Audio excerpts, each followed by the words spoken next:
Olá, acadêmicos, sejam bem-vindos para a parte 4 da transposição dos enunciados para proposições.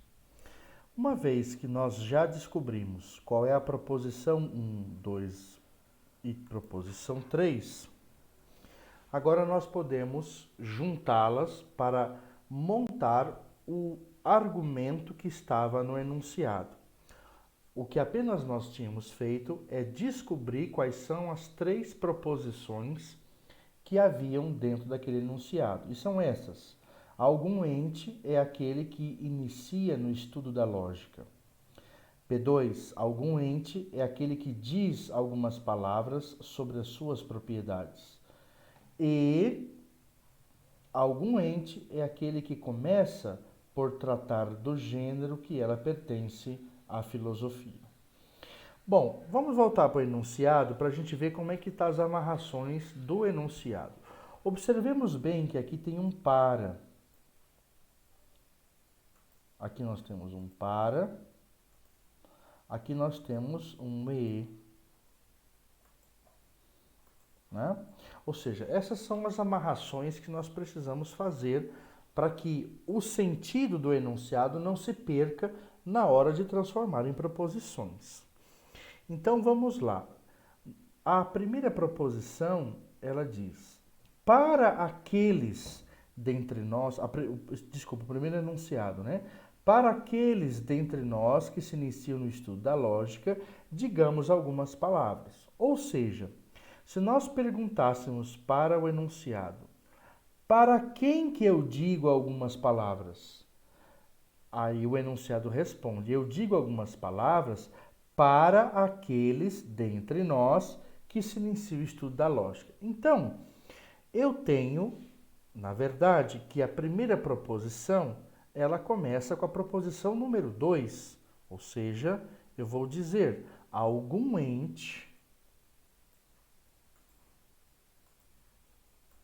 Algum ente é aquele que diz algumas palavras sobre suas propriedades. Ora, suas propriedades diz respeito a que propriedades?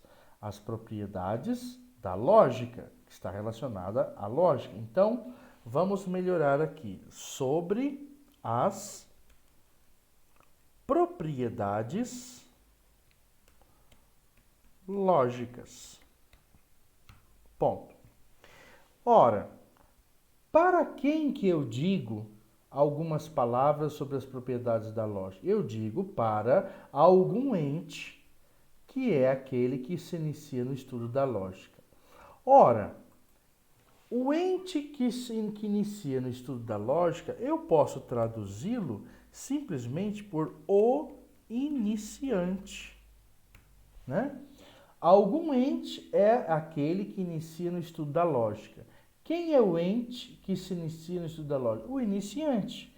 Então, aqui eu posso dizer que algum ente é aquele que diz para, olha o para aqui sendo colocado, para o iniciante.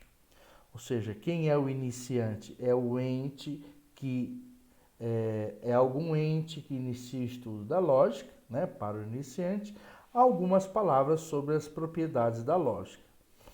Só que não terminamos aqui, né? Aí temos o e aí tem a terceira proposição, que é algum ente é aquele que começa por tratar do gênero que ela pertence. E quem é esse ente que começa a tratar? Ou seja, o mesmo ente que disse algumas palavras. Então, algum ente é aquele que diz para o iniciante algumas palavras sobre as propriedades da lógica e esse mesmo ente é o que começa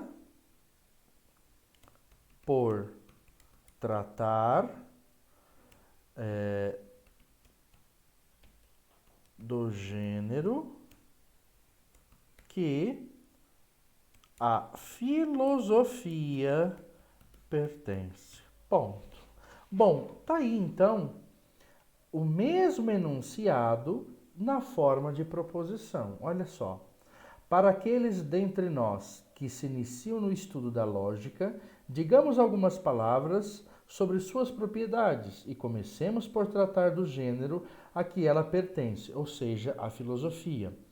Podemos dizer que algum ente é aquele que diz para o iniciante algumas palavras sobre as propriedades lógicas. E esse mesmo ente é o que começa por tratar o gênero que a filosofia pertence. Vejam que nós dizemos a mesma coisa com outras palavras, só que agora numa linguagem mais lógica. Espero que esse exemplo tenha ajudado vocês a compreender um pouquinho a transposição. Iremos fazer outros exemplos.